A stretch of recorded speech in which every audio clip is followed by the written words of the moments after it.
Hello les filles, j'espère que vous allez bien, bienvenue dans ma chaîne. C'est la fin de l'année, j'espère que vous préparez vraiment bien le début de l'année, que vous essayez de mettre au positif de votre côté, que vous essayez de suivre le droit chemin afin que l'année 2019 soit une année de succès, une année de bonheur, une année de tout ce que vous voulez, tout ce que vous n'avez pas pu avoir en 2018, je sais que vous l'aurez en 2019.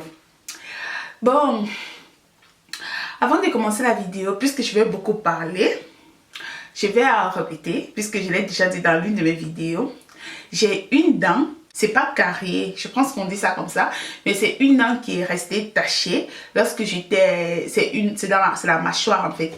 Lorsque j'étais petite, j'avais eu la carie, je l'ai déjà expliqué dans une de mes vidéos, mais je sais pas si tout le monde a suivi ça parce que je veux pas qu'on vienne me dire en bas, ah, on va enlever ta dent là. On se connaît entre nous les Africains. Donc, c'est quelque chose que je compte faire, c'est une dent qui est restée tachée, ce n'est pas malade, rien du tout, elle est juste tachée. Donc puisque je vais parler, je vais ouvrir la bouche, vous risquez de remarquer cette gencive là. Alors, cette histoire que je vais vous raconter, je veux vraiment que si vous avez à faire, faites ce que vous avez à faire parce que je sais pas, je pense que je vais faire 1 heure de temps. Je sais pas, la vidéo sera vraiment longue parce que c'est une histoire de ma vie. C'est une histoire qui me tient vraiment à cœur.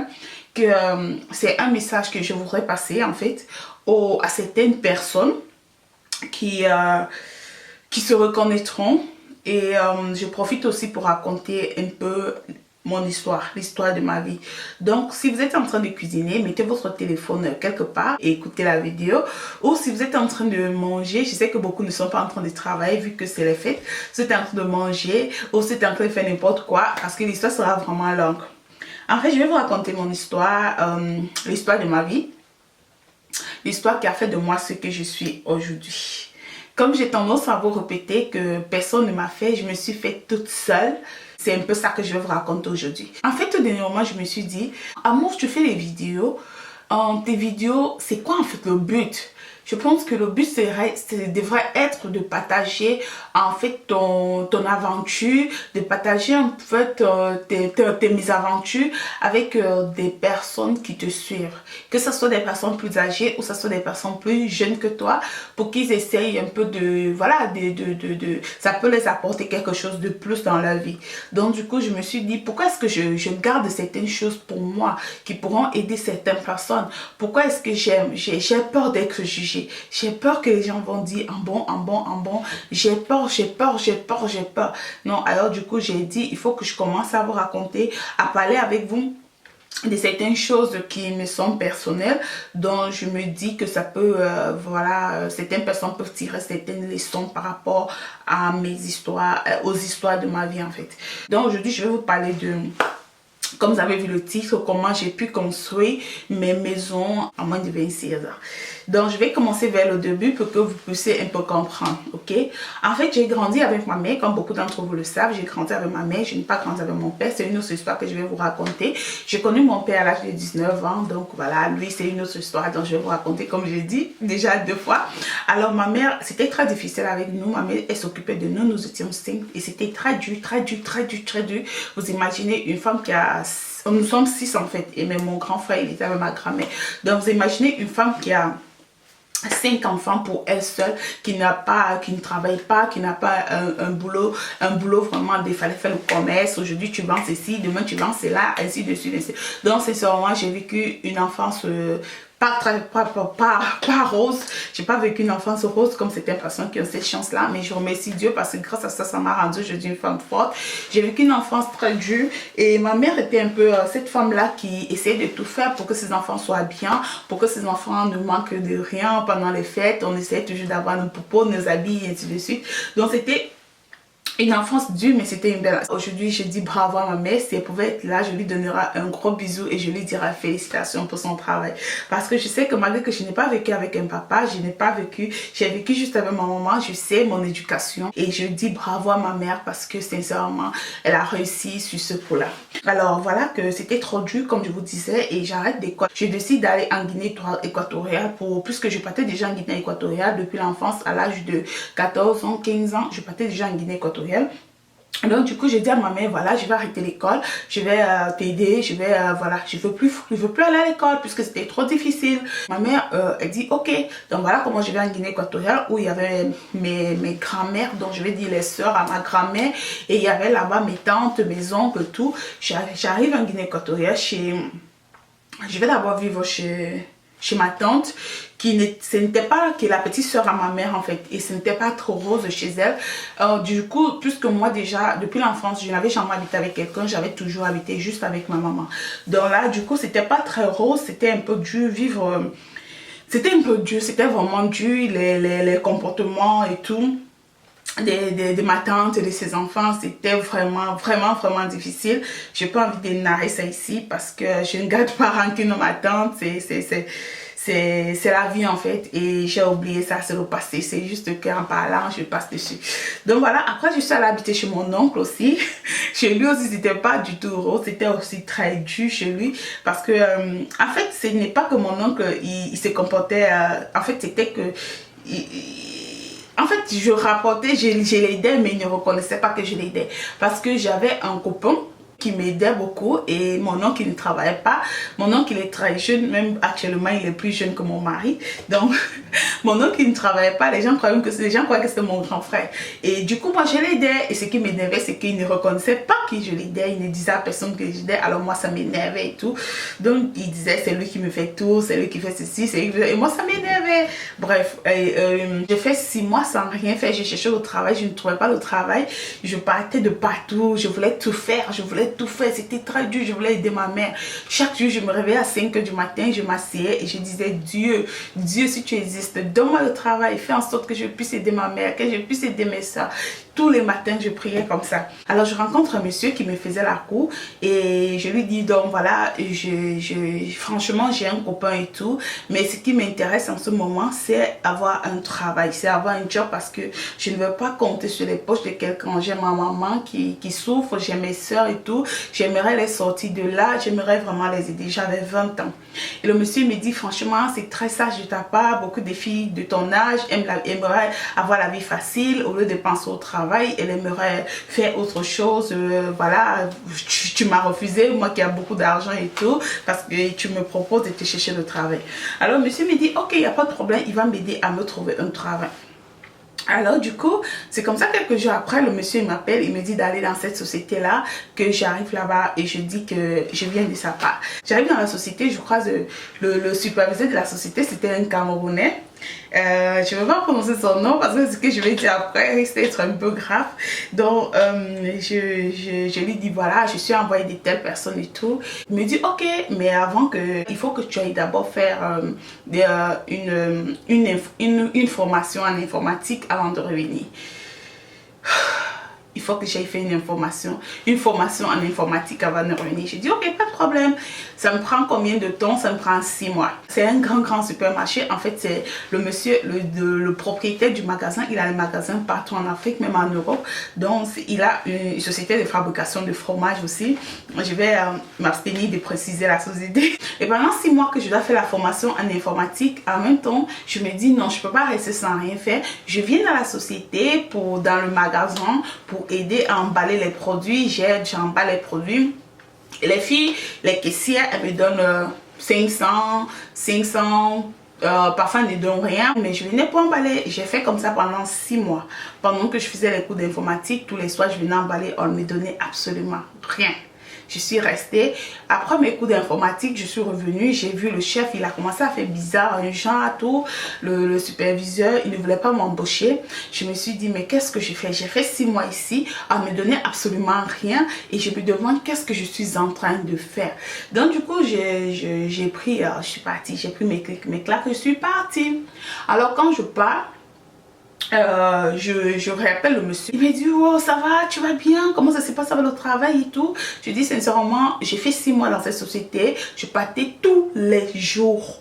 Je payais mon taxi, tous les jours je partais et on ne m'a jamais rien payé là-bas. J'aidais les filles à emballer dans les sachets et on ne m'a jamais rien donné. Et on m'a dit de faire les cours d'informatique, j'ai fait les cours d'informatique et aujourd'hui Je n'ai absolument rien. Le monsieur il dit non, il faut retourner là-bas, je vais appeler le superviseur. Vous savez qu'en Afrique, tous les contacts, il faut appeler, il faut dire, ainsi de suite, ainsi de suite. Voilà comment il appelle le superviseur. Le superviseur lui dit de m'appeler, de retourner là-bas. Je retourne là-bas, le superviseur me dit, écoute, tu dois faire une formation en comptabilité pour être comptable. J'ai dit en bon, il dit oui. J'ai dit ok, il n'y a pas de problème. Je reprends une formation en comptabilité qui m'a presque pris, ça faisait déjà 6 mois. Donc on m'avait dit après 6 mois, même si je n'ai pas terminé, je peux commencer à travailler et après on pourra me donner le diplôme. Donc je commence à faire, j'ai fait 6 mois de formation. Je lui dis voilà, j'ai fait 6 mois de formation. On m'a dit que je peux déjà venir. Il me dit non, il veut le diplôme. Alors, il me dit, ok, dans ce cas, comme tu n'as pas encore la formation, le diplôme, ce que tu vas faire, je vais te mettre comme ménagère dans la société. Il m'avait dit d'aller faire la formation en informatique. Maintenant, il me dit en comptabilité.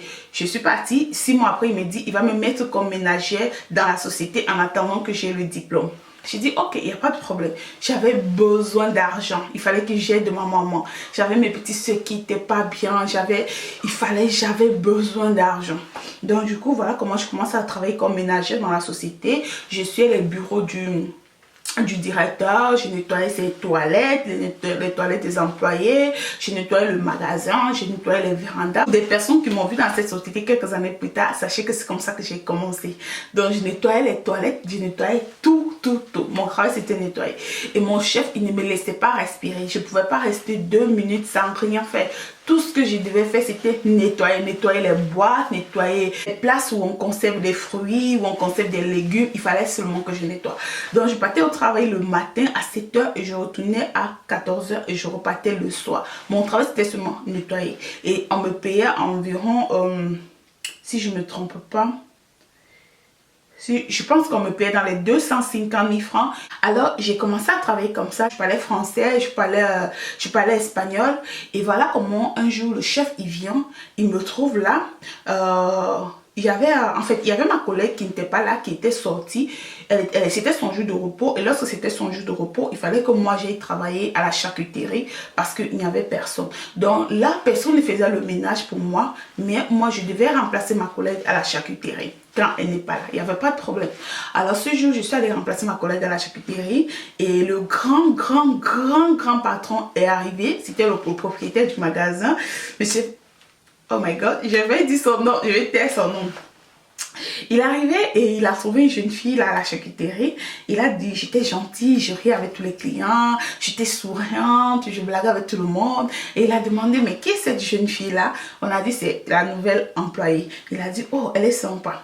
Ce qui a attiré l'attention en fait du propriétaire en fait, c'est le fait que tous les clients qui venaient, tous les Français, tous les Espagnols, tous les expatriés, les étrangers et tout, quand ils arrivaient, ils demandaient toujours où à mort, où à mort, où à mort. Et ils se disaient, mais pourquoi est-ce qu'on demande toujours où à mort? Pourquoi est-ce qu'on demande toujours? Tout simplement parce que j'essaie toujours de, quand un client arrive, je présente, j'étais très sympa avec les clients en fait. Bon, ça dépend. Parce qu'il y a des clients parfois qui sont... Bref, j'étais très sympa avec les clients.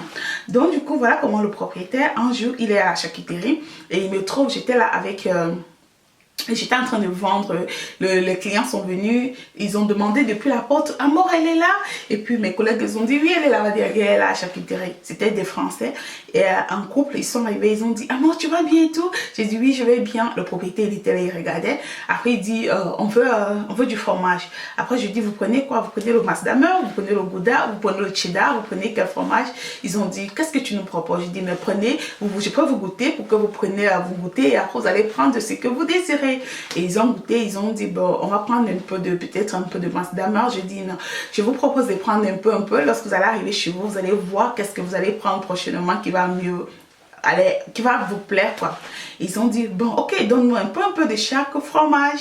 Et après, au niveau du jambon, ça, je n'ai jamais oublié ce détail-là parce que c'est ce détail qui a en fait démarré ma vie. Au niveau du jambon, ils ont dit, qu'est-ce qu'on peut prendre au niveau du jambon? Le jambon de dinde ou bien le jambon blanc? J'ai dit, je vous propose de prendre un peu de goûter. Je peux vous goûter un peu pour que vous voyez. Mais moi, je vous proposerais de prendre, puisque le jambon blanc était plus cher que le jambon de dinde, j'ai dit, je vous proposerais de prendre le jambon blanc. excellent. Et si vous voulez aussi prendre un peu de jambon de dinde, vous pouvez faire le mélange, je sais pas, c'est de prendre de vous.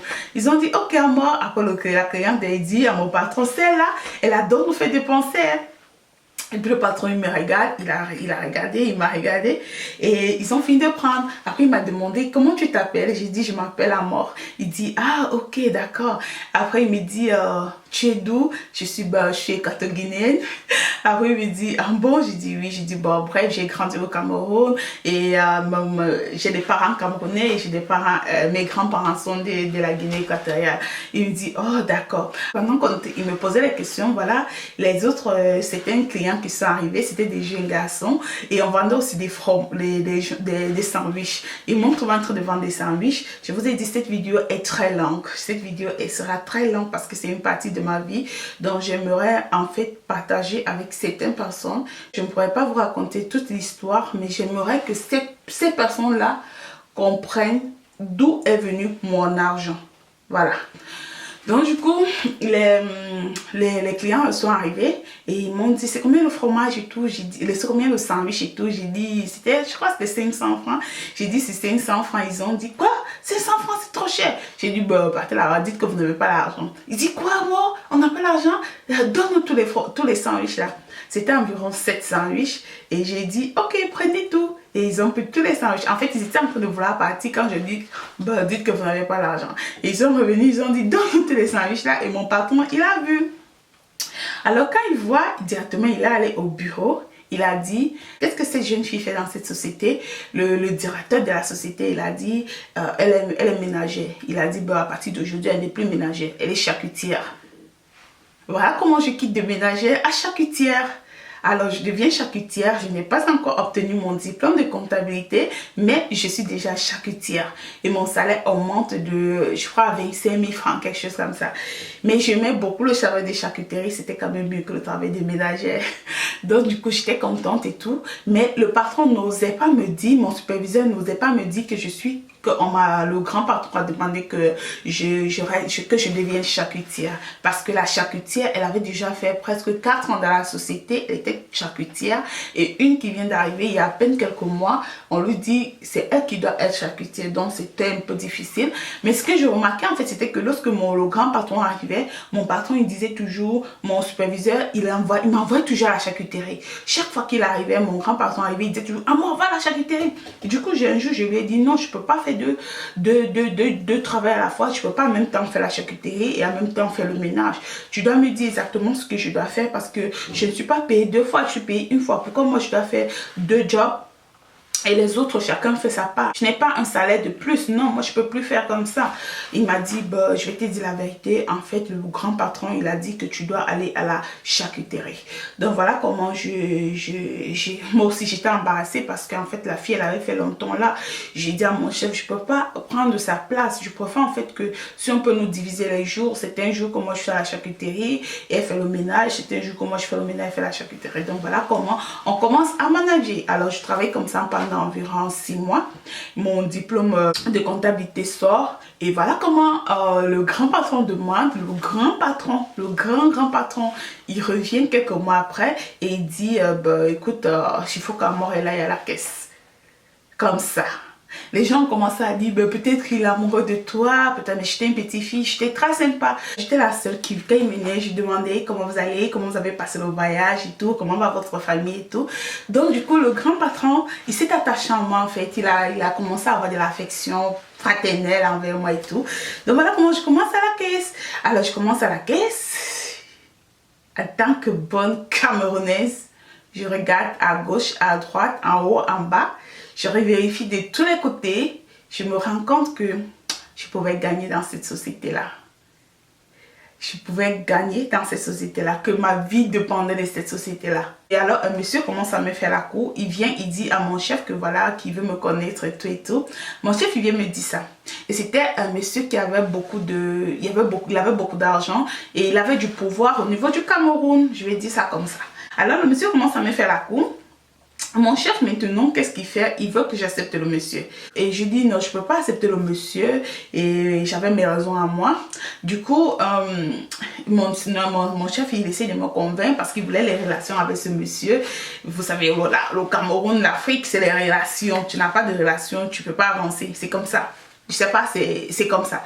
Donc du coup, il voulait des relations avec ce monsieur parce que le monsieur était bien positionné. Il me motive à accepter le monsieur. Alors je commence à fréquenter le monsieur et tout. Et du coup, l'idée me vient en tête. Je me dis, bah, ça c'est une occasion pour moi. Je dis au monsieur, je veux que tu me rendes un service. Il me dit quoi? Je dis, je vais dire à mon superviseur que tu veux faire un business dans notre société, mais qu'il ne sache pas que le business vient de moi. Parce que entre nous les Africains, surtout nous les Camerounais, on ne s'aime pas. On n'aime pas l'évolution de l'autre. Donc je lui dis, voilà, je ne veux pas qu'il sache que le business il vient de moi.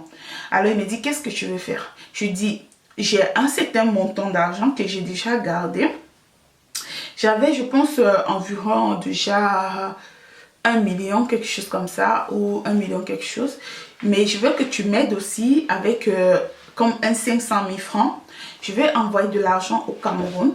Je veux que tu m'aides, vu que tu as un bateau, à faire venir des marchandises telles que les légumes, les tomates, des carottes, le piment, tout ce qui est comme légumes, des choux, tout ça là. Je veux que tu me fasses venir ça dans ton bateau et que tu dises à mon chef que c'est pour toi.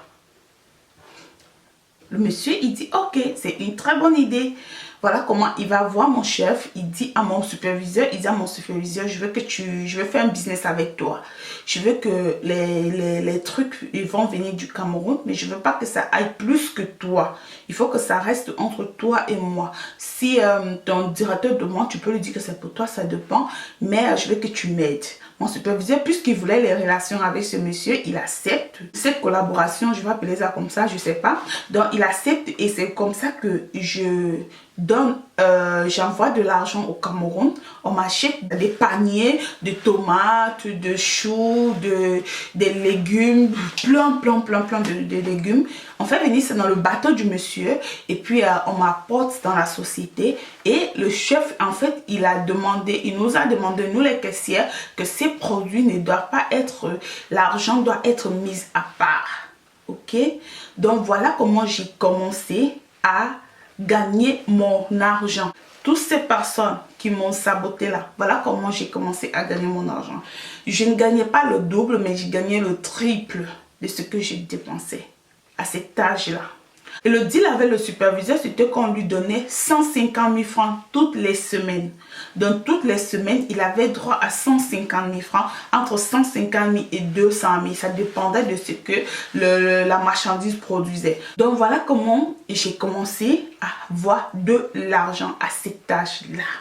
Je gagnais énormément. Lorsque le directeur constate qu'il y avait des trucs au magasin qui ne venaient pas du magasin, qui ne venaient pas de la société, le chef a expliqué que c'était lui en fait qui était en train d'aider quelqu'un et tout. Bref, on a laissé tomber parce qu'on avait vraiment confiance en mon superviseur.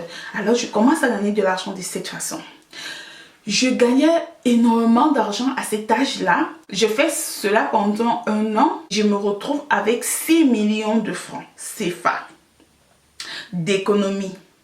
J'envoie ces 6 millions de francs CFA à ma maman que je demande de commencer à acheter un terrain. Là, j'ai 22 ans. Là, j'ai 22 ans et demi, quelque chose comme ça. Je demande à maman d'acheter un terrain. Maman achète le terrain et voilà comment maman commence la construction. À 23 ans et demi, je finis cette maison qui était de 5 chambres salon. Ce n'était plus seulement les légumes que je vendais. Je partais déjà au Maroc. J'achetais des trucs là-bas qui n'avaient pas les dates, des trucs qui n'avaient pas dans la société. Voilà comment j'ai commencé à évoluer. J'avais énormément d'argent. Je faisais parfois, j'achetais les mêmes whisky, les mêmes champagnes que nous avons dans la société. Moi, je les achetais ailleurs dans des prix vraiment bas. Pour des personnes qui étaient en Guinée, vous connaissez les prix qui étaient à l'époque en Guinée parce qu'à l'époque, à cette époque-là, ça c'est les années 2009, à l'époque il y avait de l'argent vraiment en Guinée. Donc voilà comment je commence à avoir de l'argent. J'ai fini ma maison qui était de 5 chambres salon. c'était à cet âge-là, j'avais à peine 23 ans et demi. Les gens ont commencé à mettre les yeux sur moi. Les gens ne savaient pas comment je faisais pour avoir de l'argent. Alors c'est sorti quoi? Que j'étais entrée dans les sectes. En fait, cette vidéo-ci, c'est pour... je sais que beaucoup d'entre vous me regardez. Je sais que toutes ces personnes qui ont parlé, vos mamans, parce que ce ne sont pas des jeunes filles, ce sont des mamans jalouses qui ont commencé à jalouser ma maman. Je pèse mes mots, qui ont commencé à dire, cette petite fille, où est-ce qu'elle soit avec assez d'argent pour voilà, construire. Et je vais répéter que ma maison, elle m'a coûté ma maison et le terrain et tout, j'ai dépensé dans les 15 millions de francs CFA qui sont égales à 30 000 $ environ à l'âge de 23 ans et demi. Donc je finis cette maison là. Et après, je continue dans mes business, je vendais du n'importe quoi, je réachetais, je revendais. Voilà comment je réachète une autre maison qui me coûte 9 millions à l'âge de 24 ans et demi. Je ne gagnais pas le double, mais je gagnais le triple, le quadruple de ce que j'achetais. Sincèrement, et quand tu me voyais, tu ne pouvais pas imaginer. J'étais le genre de fille, je ne m'habillais pas, je n'achetais pas les chaussures, les habits. Si je veux acheter les vêtements, je vais acheter les vêtements qui coûtent les 1000 francs, 2000, tout ça. Donc, on te dit que cet enfant, elle a assez d'argent, comme ça, tu n'acceptes pas. Je suis allée où ma mère construisait la maison et on m'a chassée, croyant que j'étais la camarade de ma petite soeur. L'entrepreneur, il m'a chassée de la maison, croyant que j'étais la camarade de ma petite soeur, sans savoir que c'est moi qui construisais cette maison-là. Quelques temps après, ma mère commence à construire une autre maison qui me coûte 8 millions et demi de francs. Malheureusement, cette maison, ma mère n'a pas fini cette maison-là. Je réachète aussi 2 terrains qui me coûtent dans les 7 millions de francs. 22 ans et demi à 26 ans que j'ai pu investir tout ça là. Alors, si je viens aujourd'hui raconter un peu cette histoire-là, c'est tout simplement parce que il y a beaucoup de gens qui ont parlé par rapport à mes biens. Aujourd'hui, j'ai décidé de parler de ça. J'ai beaucoup de gens qui ont parlé.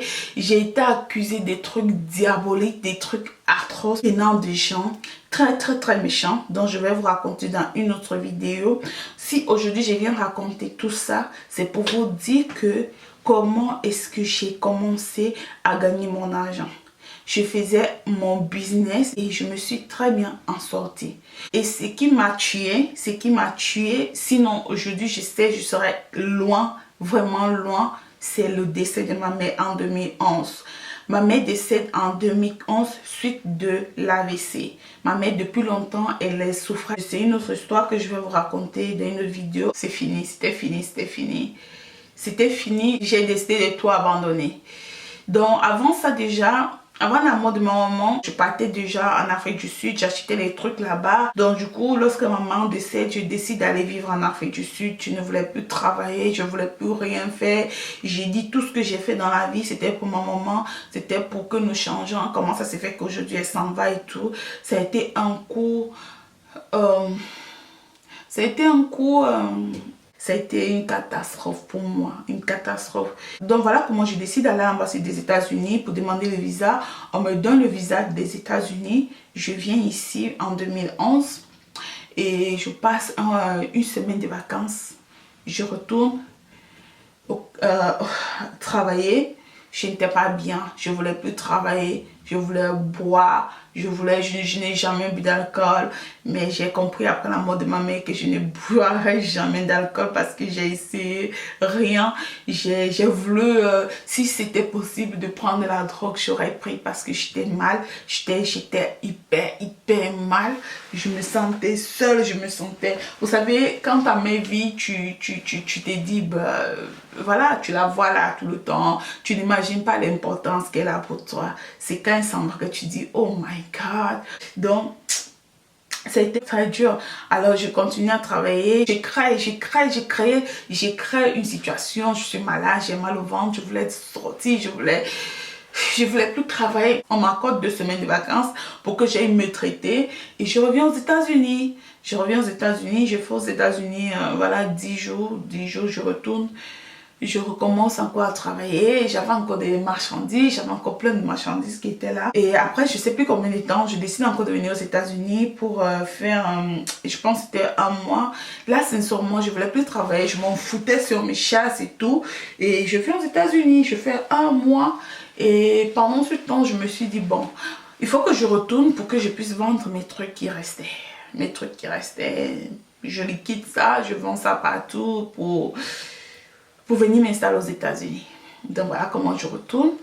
En 2012, je vends toutes les choses qui me restaient là-bas, mes marchandises et tout. Et je reviens vivre aux États-Unis. En fait, je venais, je me disais, je vais rester et voir comment ça se passe. Je me sentais mal, Je voulais changer, je ne voulais plus cette vie-là que j'avais. J'avais déjà une vie qui n'était plus à mon âge en fait. Je ne pouvais pas être heureuse parce que toutes les personnes qui m'abordaient, c'était des personnes qui avaient déjà une vie vraiment tracée. C'était des personnes qui avaient beaucoup d'argent. Quelqu'un qui n'avait pas l'argent n'arrivait pas à m'aborder et ça, je ne voulais plus. J'avais besoin de quelqu'un. J'avais besoin de poser ma tête sur quelqu'un. J'avais besoin de ne plus me sentir seule, de me sentir en sécurité, d'avoir quelqu'un pour me protéger puisque maman n'était plus là. Et je me suis dit, en Guinée équatoriale, je ne pourrais pas avoir cela. Voilà comment je décide de venir aux États-Unis avec l'espoir de rencontrer, d'avoir une personne qui ne saura pas quelle était ma position, quelle était ma situation.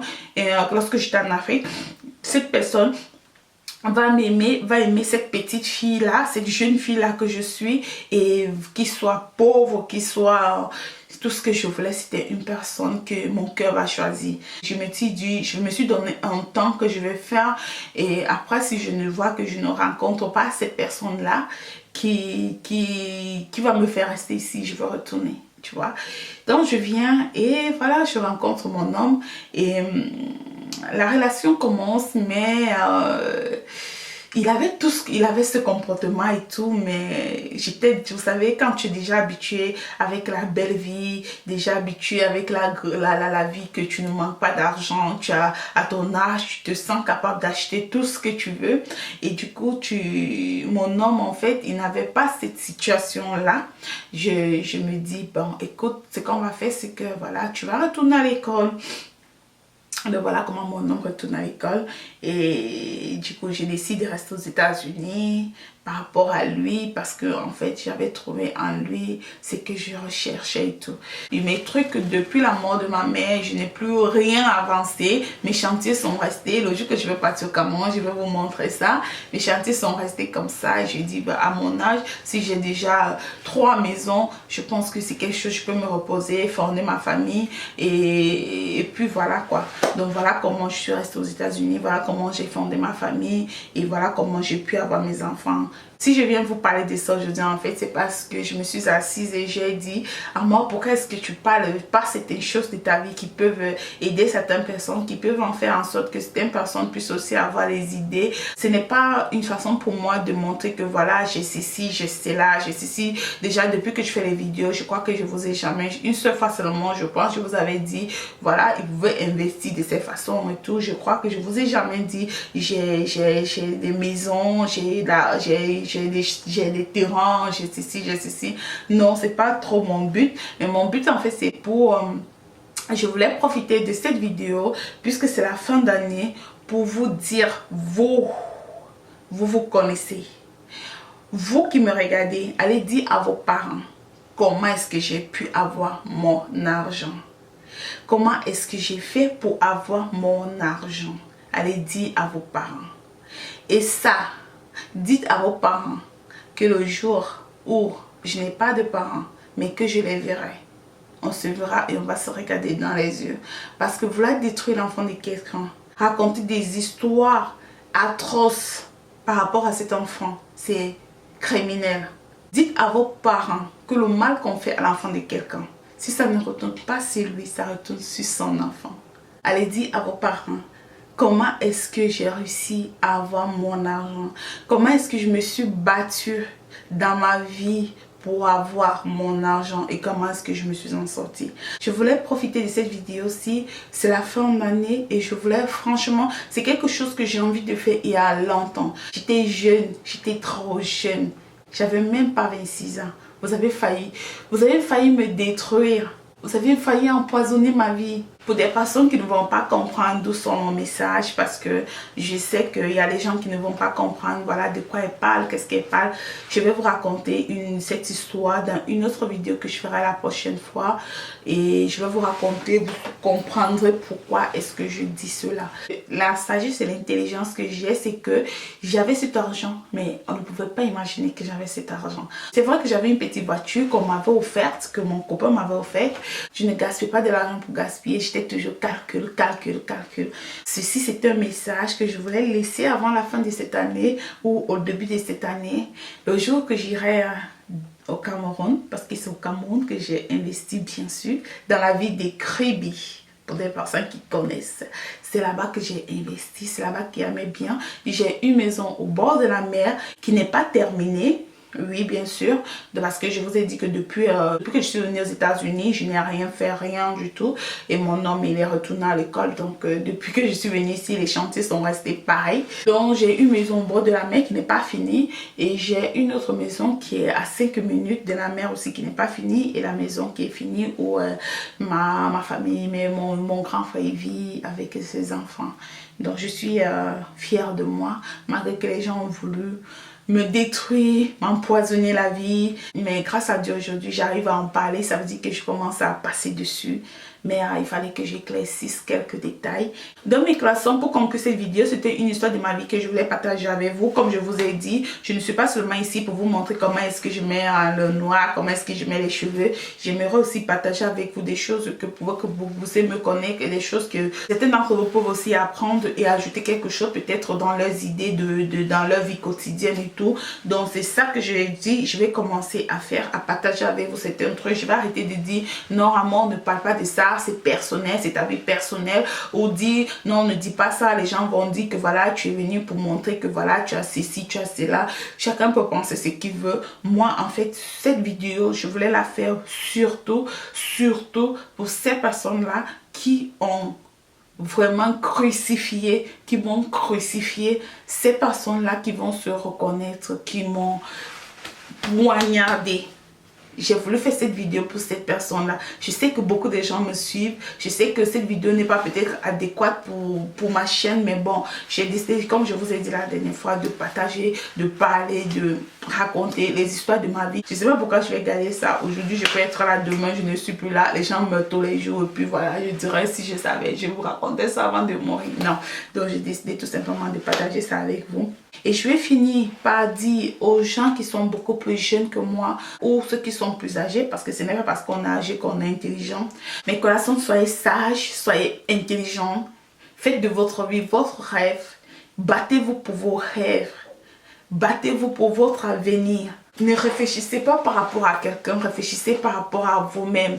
Travaillez votre cerveau, travaillez vos idées. Battez-vous vous-même. Lorsque vous battez vous-même, vous avez plus de respect. Les gens vont vous respecter. Les gens vont vous donner de la valeur. Mais croyez-moi, si vous asseyez, vous attendez qu'on vienne changer votre vie. Si vous asseyez, vous attendez que quelqu'un vienne vous donner à manger. C'est en vous donnant à manger qu'il va vous insulter après. Je vous assure. Alors, toutes ces personnes, que vous soyez jeunes, que vous soyez plus âgés que moi, battez-vous pour vos rêves. Battez-vous pour vous-même. C'est important que vous asseyez et que vous dites « je me suis faite ». C'est important que vous regardez quelqu'un dans les yeux, qui que ce soit, et que vous vous dites « je me suis faite ». Parce que je me suis faite.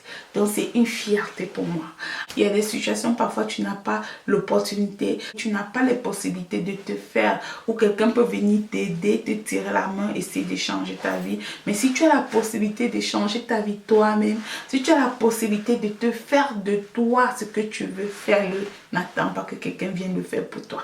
Donc voilà mes collations, c'était tout pour ces vidéos. J'espère que vous a plu. Je sais que l'histoire était très longue. Je vous avais prévenu dès le départ que l'histoire serait sera très longue. Et le but de cette vidéo, je répète bien, ce n'est pas pour venir vous montrer que j'ai ceci, j'ai cela. Non, le but de cette vidéo, c'était d'abord pour raconter comment est-ce que j'ai pu m'en sortir dans ma vie, comment est-ce que j'ai pu arriver où je suis arrivée et comment est-ce que j'ai fait pour gagner mon argent. Afin que ces personnes qui m'ont saboté, ces personnes qui ont voulu me détruire, ces personnes qui ont voulu me crucifier, qui vont se reconnaître, sachent exactement comment j'ai fait pour gagner mon argent.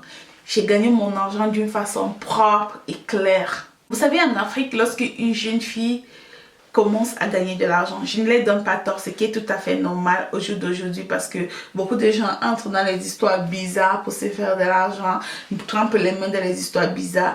C'est quelque chose aujourd'hui qui est très courant, mais là parfois, il faut parfois parler avec preuve. Parlez avec preuve, ne parlez pas juste pour parler. Vous n'allez pas dire, voilà, elle gagne son argent parce qu'elle entre dans les sectes, elle entre dans les trucs pour détruire, pour sucer le sang, pour le vampirisme, alors que vous n'êtes pas sûr de ça. Avant de dire quelque chose ou avant d'accuser quelqu'un, soyez sûr de vous. Soyez sûr de ce que vous dites. Soyez sûr de ce que vous rapportez dans vos bouches. Parce que la parole que tu peux dire à quelqu'un, toi tu penses que voilà c'est rien parce que tu ne sais pas le degré d'émotion de cette personne peut détruire cette personne, peut changer cette personne. Donc soyez vraiment sûr de ce que vous sortez de vos bouches par rapport aux gens. De avoir mes corazones, c'est la fin de cette vidéo. Je vous souhaite une merveilleuse année. Une année plein remplie de bonheur. Une année de tous les bienfaits que vous voulez dans votre vie. Le succès, que ce soit l'argent, que ce soit le voyage, que ce soit le mariage, que ce soit les enfants. Tout ce que ce soit le travail, tout ce que vous voulez. Vous auriez ça en cette année 2019. Partagez mes vidéos, continuez de me parler de mes vidéos à vos amis, vos connaissances, vos voisins, dans votre village, loin là où vous êtes là-bas dans votre village. Je vous aime, je vous aime, je vous aime, je vous aime. Et on se retrouve à la prochaine vidéo que je fais. Très bientôt, bisous. Bye.